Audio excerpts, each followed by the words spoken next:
Nous sommes menacés d'un véritable krach sanitaire. Un krach, c'est un effondrement. Il résulterait de 3 facteurs.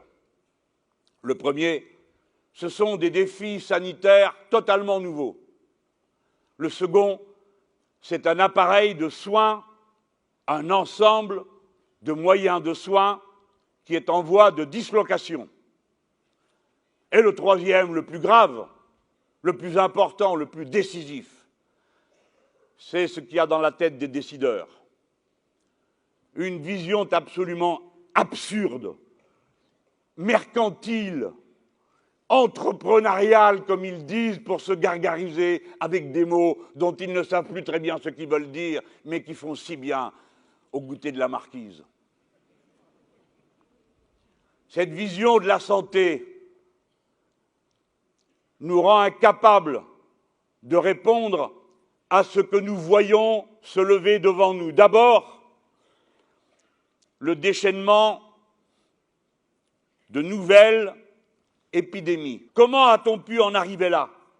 Regardez l'hôpital public qui était réputé, puisqu'il faut bien prendre le problème par un bout, qui était réputé être un modèle pour notre pays, parmi les autres nations, et ça l'était. Comment en est-on arrivé au point où des gens qui y travaillent sont devenus l'unique et dernière ligne qui permet à l'hôpital de fonctionner, car sans leur dévouement, parfois jusqu'à la mort, il n'y aurait plus d'hôpital public.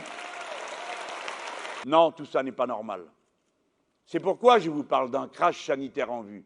Pendant qu'eux vous disent qu'il faut encore enlever de l'argent public, encore diminuer les budgets publics, moi, je vous dis que nous allons améliorer la vie parce qu'on le peut. Le progrès est le seul horizon qui vaille. C'est ça qui peut nous rassembler. En ceci consiste la vertu. Faire ce qui est bon pour tous. La ligne politique de l'avenir en commun, c'est de relocaliser tout ce qu'on peut et de commencer par relocaliser ce dont l'État peut avoir la maîtrise, car c'est l'État qui est notre force, l'État stratège, l'État organisateur, l'État appartenant à son peuple pour accomplir les destins que celui-ci lui a donné l'ordre d'accomplir.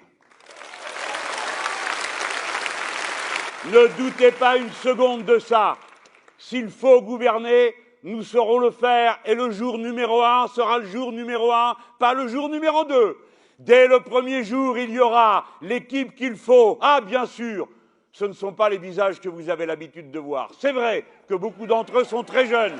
Cette question est une question de vertu, mais du type de société dans lequel nous voulons vivre. Je vous demande une nouvelle fois d'y réfléchir. Nous ne sommes pas seulement ceux qui cherchent à régler tel ou tel problème, nous portons la vision d'un monde en nous.